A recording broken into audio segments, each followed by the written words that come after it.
Hello students, नमस्कार, आदाब, अस्सलाम वालेकुम। मैं हूं आपके साथ वसीम और आप देख रहे हैं हमारा यूट्यूब चैनल जिसका नाम है ओनली फॉर कैरियर। मैंने लास्ट टाइम पे जो आपको चैप्टर दिया था that was very very important, और उससे भी ज़्यादा इंपॉर्टेंट चैप्टर जो अब मैं आपको दे रहा हूं, चैप्टर का नाम है टॉर्च बियरर, यानी मशाल को ले जाने वाला, मशाल जलाने वाला, राइट। तो पहले मैं आपको एक समरी बताता हूँ, एक थोड़ी सी आपको ब्रीफिंग कर दूं। देखिए, इसके अंदर दो करैक्टर हैं, बहुत इंपॉर्टेंट हैं और बहुत रिस्पेक्टेबल करैक्टर हैं। पहले करैक्टर तो इसमें जो एक मर्चेंट के बारे में बताया है, और दूसरा जो इसमें गुरु नानक जी के करैक्टर के बारे में बताया गया है। दोनों करैक्टर बहुत इंपॉर्टेंट हैं। चलिए शुरू करते हैं। मैं थोड़ा सा ब्रीफिंग आपको हिंदी में दोनों करैक्टर्स के बारे में कर देता हूं, और उसके बाद फिर आगे क्वेश्चन आंसर मैं आपको बताऊंगा। एक कई सदियों पुरानी बात है कि एक व्यापारी था, बुजुर्ग व्यापारी भी उसको कह सकते हैं, बुजुर्ग व्यापारी था, और उसने अपने जीवन में, अपनी ज़िंदगी में बहुत ही मेहनत की थी, और मेहनत के साथ साथ उसने पैसा भी बहुत कमाया था, और अपना सारा पैसा जो कमाया हुआ था, उसके दो बेटे थे, दोनों बेटों में बांटना चाहता था, और वो ये चाहता था उसके पैसे का गलत इस्तेमाल बिल्कुल ना हो। इसलिए उसने एक प्लानिंग की, दोनों बेटों को बुलाया, और बुलाने के बाद दोनों बेटों को एक एक रुपया दिया, और देने के बाद कहने लगा कि इस एक रुपये से आपको वो चीज़ खरीद कर लाना है जिससे पूरा घर भर जाए। दोनों बच्चे एक एक रुपया लेकर बाज़ार की तरफ चल दिए, लेकिन एक बच्चा उसमें से बाज़ार की तरफ नहीं गया। वो एक जगह बैठ गया, कुछ सोचने लगा। एक बेटा उसमें से ये सोचने लगा कहीं पिताजी का दिमाग टाइम के हिसाब से, उम्र के हिसाब से कहीं ख़राब तो नहीं हो गया है। लेकिन चूंकि पिताजी का ऑर्डर था, प्रॉपर्टी ज़्यादा थी, मेहनत की प्रॉपर्टी थी, और दोनों बेटों में बांटना चाहता था, इसलिए दोनों बेटे वो एक रुपया लेकर, जैसे पिताजी ने ऑर्डर दिया था, लेकर बाजार गए। उसमें से एक बच्चे ने क्या किया, एक रुपये का, उसे कुछ आइडिया नहीं मिला, एक रुपये का भूसा खरीदा, भूसा लेकर आया। उस भूसे से पूरा घर क्या, घर का एक कोना भी नहीं भरा। दूसरा बेटा बहुत होशियार था, उसने उस एक रुपये की कैंडल खरीदी, यानी मोमबत्ती खरीदी, और कई मोमबत्ती उसको मिल गई। उसने एक एक मोमबत्ती पूरे सारे घर के कमरों में लगा दी, कुछ दालान में भी लगा दी, जिसको आंगन बोलते हैं, और वो रोशनी से पूरा भर गया। वो इस चीज़ को देखकर बहुत खुश हुआ। उसने कहा वेरी गुड, ये मेरा बच्चा ऐसा है जो दिमाग के साथ साथ मेहनत भी करेगा और अच्छा काम भी करेगा। उसने सारी प्रॉपर्टी अपने उस बच्चे के नाम कर दी।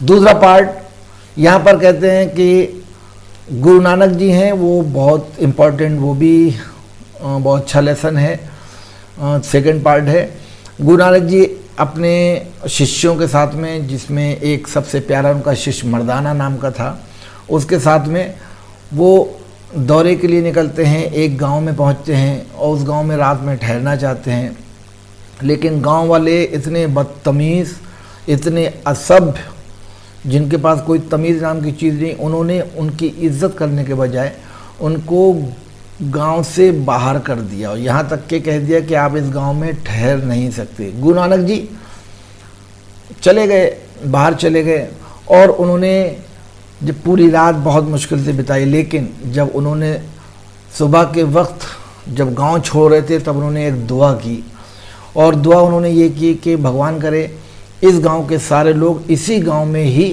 रह जाएं, कहीं बाहर ना जाएं।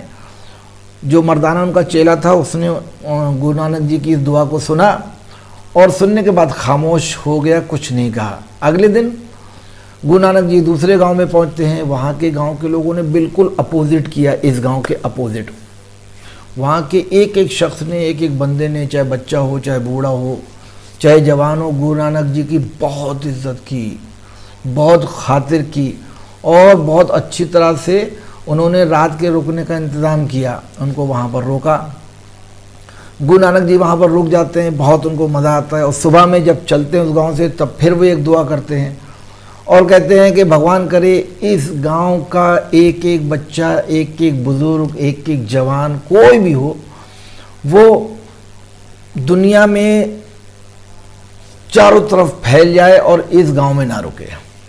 बस क्या था, ये दुआ सुनी उनके चेले ने, मर्दाना ने, और एकदम आउट ऑफ कंट्रोल, यानी कि उनको गुस्सा आ गया। उन्होंने कहा गुरुजी ये कौन सी बात है कि जिन्होंने आपको गांव से भगाया, आपने दुआ की कि वो इसी गांव में रह जाएं, और जिन्होंने गांव में आपको रखा उनके लिए आप दुआ कर रहे हैं कि ये सब तरफ फैल जाएं, चले जाएं, गांव में ना रहें।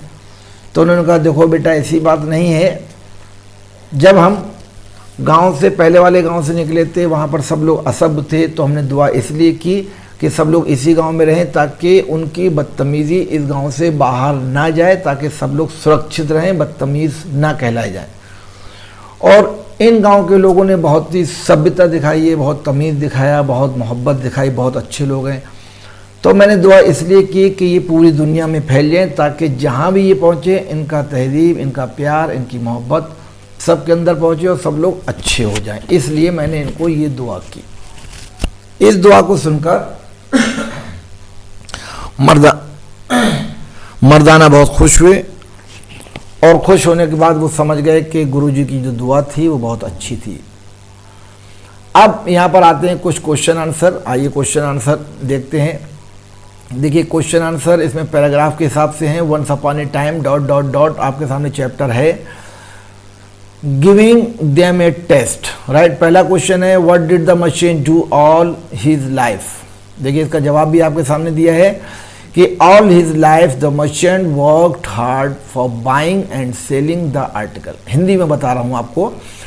पहला question what did the merchant do all his life, व्यापारी ने अपने पूरे जिंदगी क्या किया। जवाब यहाँ पर मिला all his life merchant work hard. इस व्यापारी ने पूरी जिंदगी बहुत मेहनत की for buying and selling the articles, चीज़ खरीदने और बेचने में, यानी कि इस व्यापारी ने माल खरीदा और बेचा, पूरी जिंदगी उसने बहुत मेहनत की।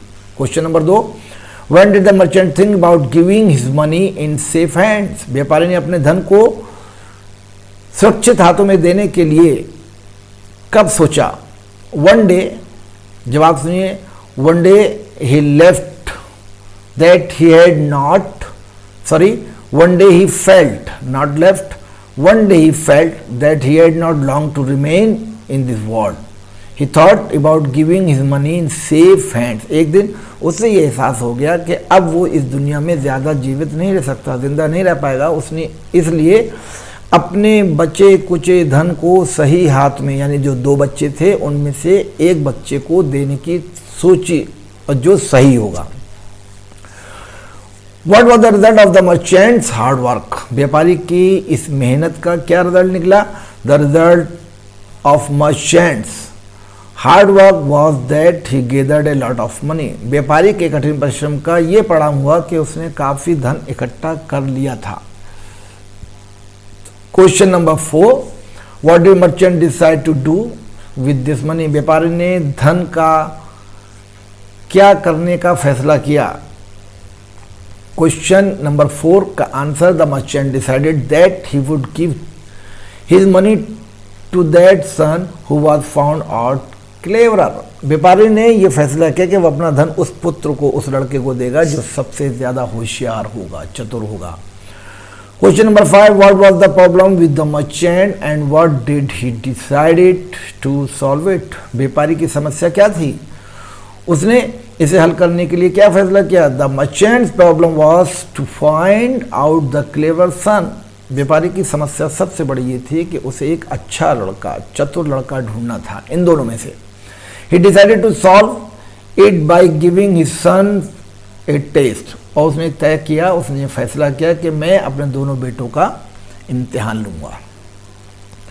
B, paragraph B, calling the young man ...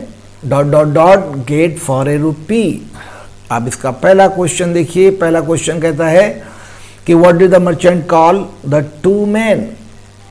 मतलब व्यापारी ने दोनों व्यक्तियों को क्यों बुलाया।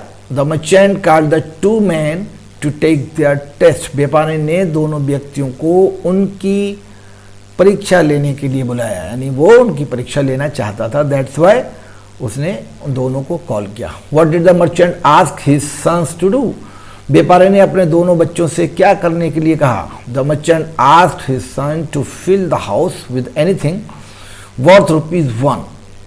उसने अपने दोनों बच्चों से कहा कि आपको एक ऐसी चीज लेकर आना है जिससे पूरा घर भर जाए।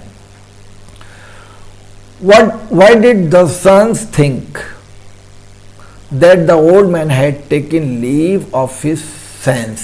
दोनों पुत्रों ने क्या सोचा, क्या बूढ़ा पागल हो गया है, क्या ये इंसान पागल हो गया है। The two sons thought, दोनों लड़कों ने सोचा that the old man had lost his sense, कि चूंकि बूढ़े हो गए हैं उनका सेंस गुम हो गया है, वो पागल हो गए हैं।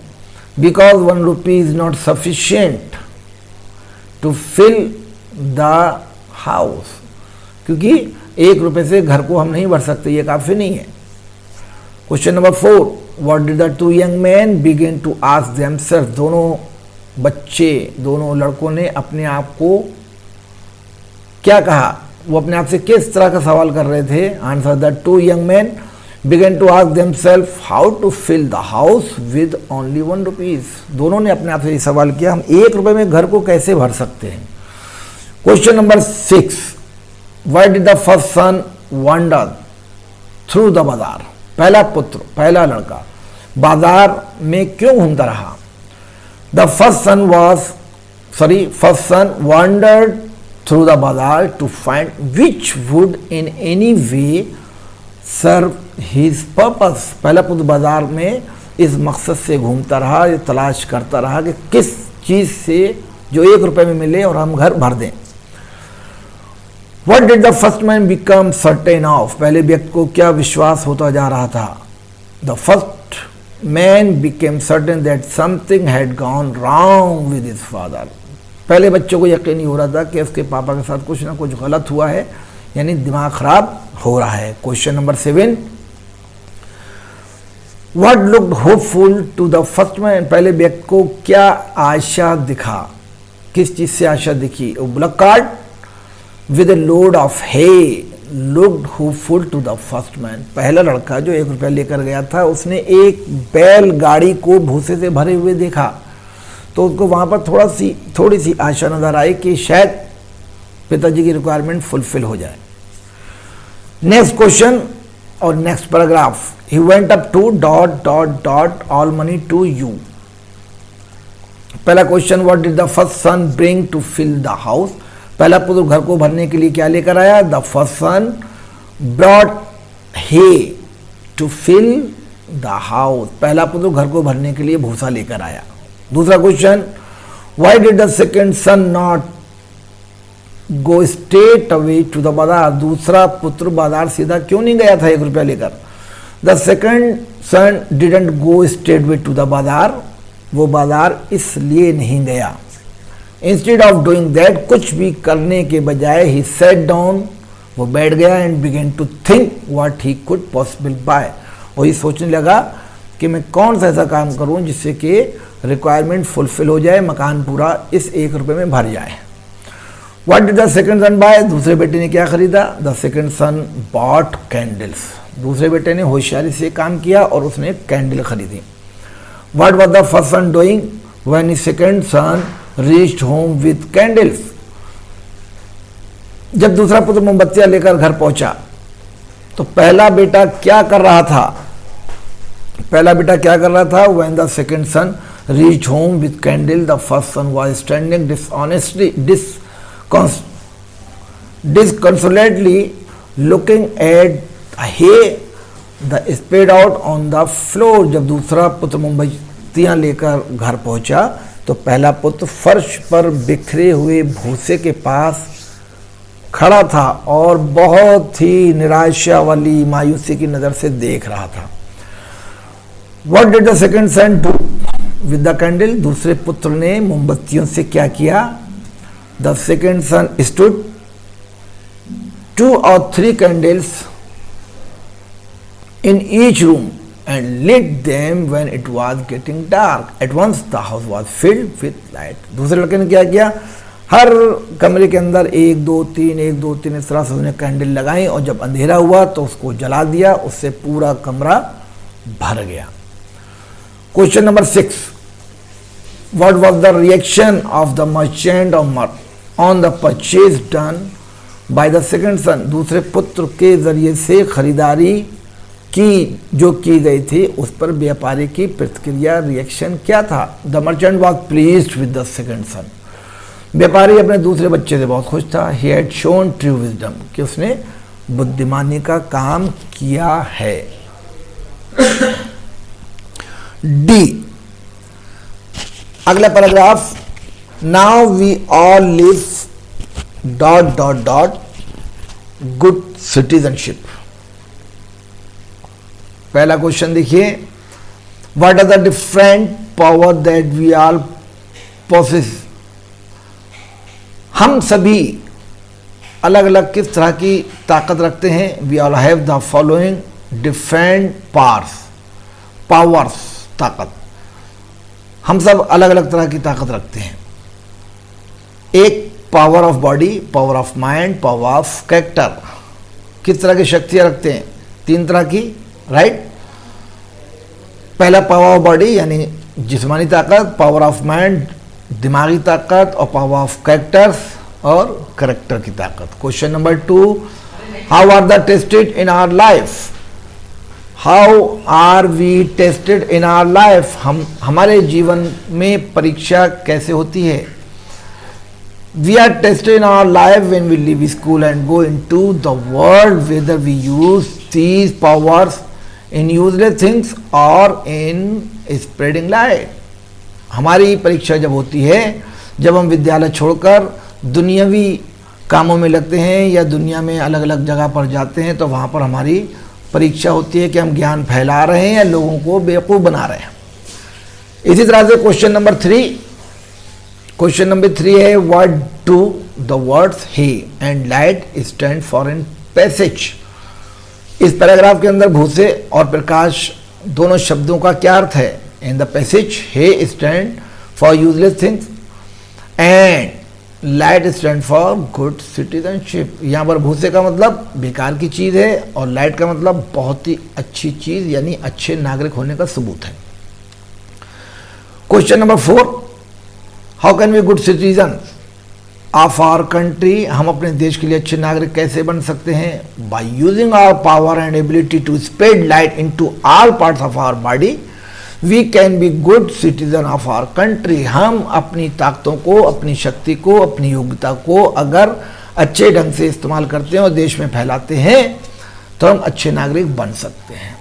As a good citizen what can we do to serve our country, एक अच्छे नागरिक होने के बाद हमें किस तरह की सेवा करना चाहिए, किस तरह की सेवा हम अपने देश के लिए कर सकते हैं? एज ए गुड सिटीजन, अच्छे नागरिक होने के रूप में we can serve our country by using our powers and ability to spread light into all parts of our country. अपने देश में हम अच्छे अच्छे काम करके अच्छी रोशनी लोगों में फैलाएं, अच्छा काम करें, तरक्की हो, इस तरह से हम अच्छे सिटीजन बन सकते हैं। और question number 6, what do we carry when we leave school and home, जब हम विद्यालय स्कूल छोड़ते हैं तो हम क्या लेकर जाते हैं? When we leave school and home, जब हम स्कूल या विद्यालय छोड़ते हैं, we carry ability to fill our country with the light of good citizenship, तब हम अपने देश की नागरिकता के प्रकाश से भरने की योग्यता लेकर जाते हैं कि हम अपने देश में किस तरह से काम करना है। पार्ट 2 देखिए, ये भी कहानी गुरु नानक जी की उसी तरह से है। पहला paragraph, a story through out the country, a story through out the country. पहला क्वेश्चन, हु वाज मर्दाना, मर्दाना कौन था? मर्दाना was disciple of Guru Nanak, Guru Nanak ji का चेला था। Question number 2, where did Guru Nanak and Mardana reach one day, एक दिन गुरु नानक और मर्दाना कहाँ पहुँचे? जवाब कि one day Guru Nanak and Mardana reach in a village, एक गांव पहुँचे थे दोनों, यानी गुरु नानक जी और मर्दाना दोनों एक साथ एक गांव पहुँचे। How were the villagers of first village, गांव जो पहले गांव के लोग थे वो कैसे थे? The people of first village were rude and inhospitable, पहले गांव के लोग बहुत ही असभ्य और उनको किसी भी मेहमान का किस तरह से आदर सत्कार करते हैं वो नहीं आता था। Guru Nanak what did Guru Nanak pray for the people of the first village. पहले जो गांव के लोग थे उनके लिए गुरु नानक ने किस तरह की प्रार्थना की? Guru Nanak prayed for the people of the first village, the people of the village may always stay in this village. उन्होंने ये प्रार्थना की इस गांव के लोग कहीं भी बाहर ना जाएं और इसी गांव में ही रहें। How Guru Nanak and Mardana welcome in the second village. दूसरे गांव के लोगों ने मर्दाना का और गुरु नानक जी का किस तरह से स्वागत किया? तो जवाब मिलता है कि the people of the second village welcome them, treated them kindly, found them a place to stay for night and gave food to eat. बहुत अच्छा उनका वेलकम किया, उनको बहुत अच्छी तरह से इज्जत दी, उनको अच्छा खाना खिलाया, रुकने के लिए अच्छा इंतजाम किया और पूरी रात उनको बिताने के लिए वहीं पर रखा। Question number 6, what did Guru Nanak pray for the people of the second village. Guru Nanak ने दूसरे गांव के लोगों के लिए क्या प्रार्थना की? Guru Nanak prayed for the people of the second village. दूसरे गांव के लोगों की गुरु नानक जी ने प्रार्थना की the people of the village of this village may not remain in their village. भगवान करे इस गांव के लोग इस गांव के अंदर ना रहें, but they may be scattered throughout the country, और पूरे देश में फैल जाएं। But this was two, next paragraph, this was to light to other places.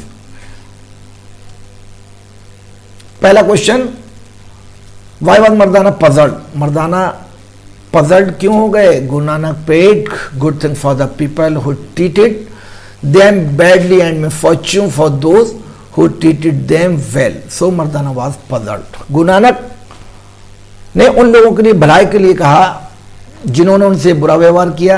भगवान से प्रार्थना की कि वो गांव के लोग इसी गांव में रहें। इससे वो थोड़ा सा पजल्ड यानी कंफ्यूज हो गए।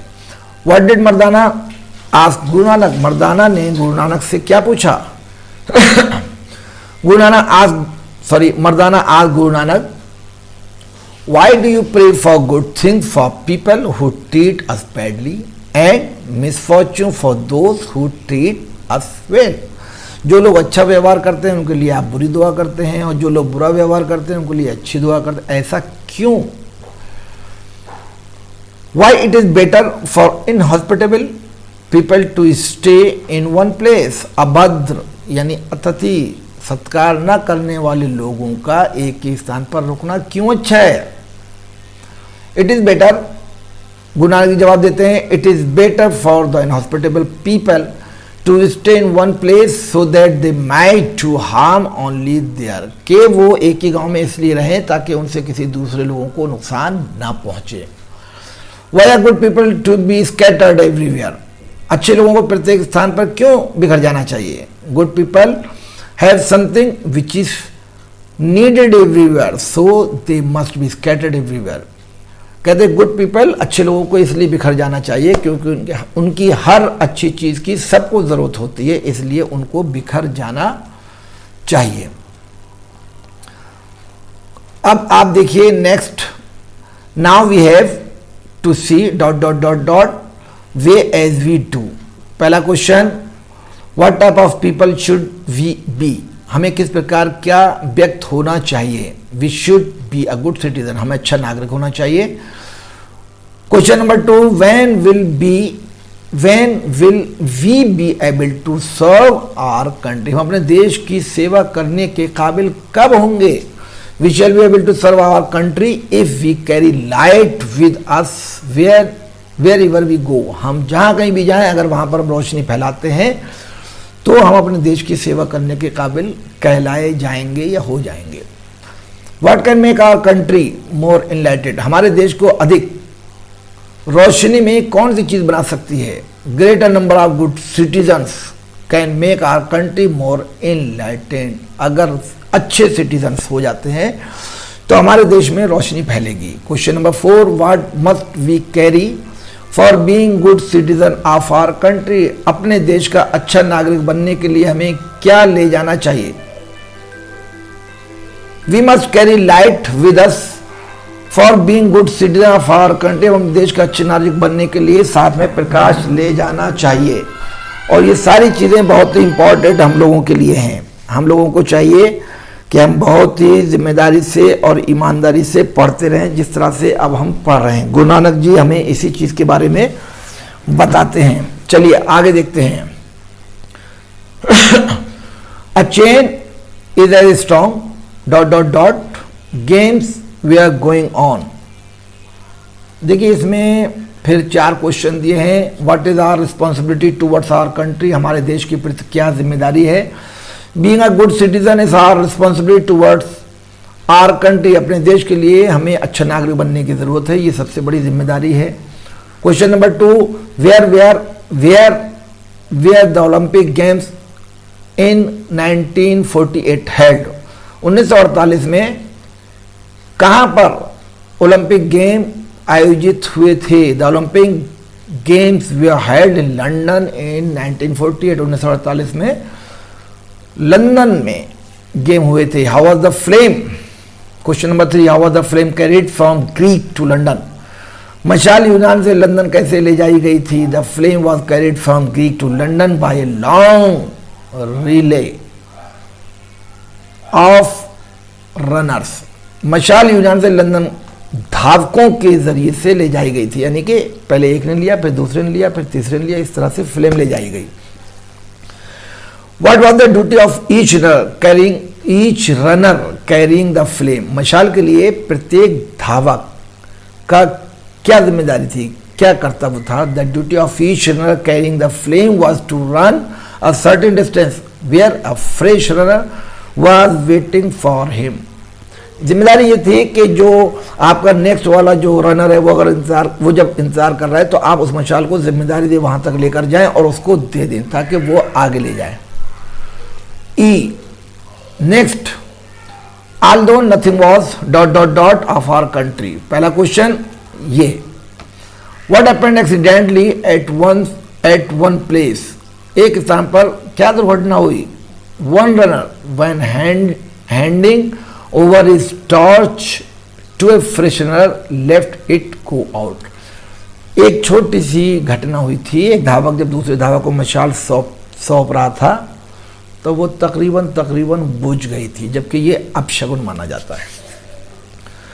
Question number 2, what is our duty after we have completed our education, अपनी शिक्षा पूरा करने के बाद हमारा क्या कर्तव्य होता है।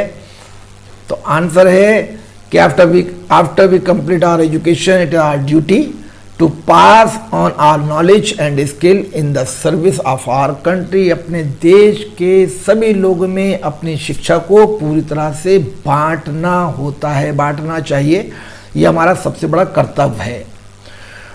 How shall we serve our country as good citizen, अच्छे नागरिक के रूप में हमने अपने देश की सेवा कैसे कर सकते हैं, कैसे कर सकेंगे।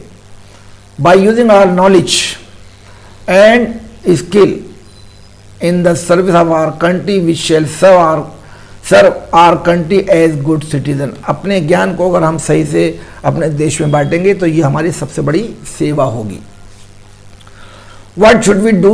Keep alight the torch that has been given to us, जो मशाल हमें दी गई है जलाए रखने के लिए हमें क्या करना चाहिए। To keep alight the torch that has been given to us we have to know how to look after it, जो मशाल हमें दी गई है उसे जलाए रखने के लिए हमें ये जानना होगा कि हम उसकी देखभाल कैसे करें, right. Next, long answer type questions. देखिए ये मैं आपको एक्सप्लेन नहीं करूंगा, बहुत लंबे लंबे हैं, लेकिन अगर आपको इसकी हिंदी चाहिए होगी तो आप मुझे मेरे कमेंट बॉक्स में लिखिए, मैं आपको पूरी हिंदी इसकी भेजूंगा, राइट। इसमें क्वेश्चन हैं आपके 1 2 3 4 5 क्वेश्चन इसके अंदर है। ऐसे ही पार्ट 2 में भी आपके 1 2 3 4 5 क्वेश्चन इसके अंदर भी हैं। 6 सेकेंड पार्ट में आपके 8 क्वेश्चन हैं, राइट। और ये शॉर्ट आंसर जो हैं ये तकरीबन मैं आपको आगे बता चुका हूँ, इसको आप पढ़ते रहिए। अगर कोई प्रॉब्लम आती है तो मुझे लिखिए, मैं इसकी हिंदी आपको बहुत ईमानदारी से भेजूंगा, जिस ईमानदारी से आप मुझसे पूछेंगे। मैं आपको बस इसमें लास्ट के 2-3 चीज़ें और बताता हूँ कि वोकैबुलरी बता रहा हूँ। Match the words of column 1 and 2 according to the similarity in their meaning. पहला है reluctantly।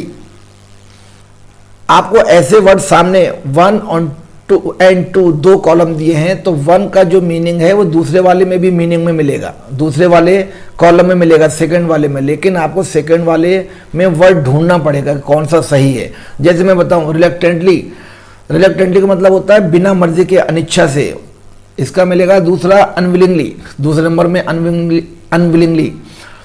हैगलिंग, हैगलिंग का होगा बार्गेनिंग। डिसकंसोलेटली का मिलेगा आपको विदाउट कंफर्ट। रिसेप्शन का वेलकम, और डिसाइपल फॉलोवर यानी स्टूडेंट भी कह सकते हैं।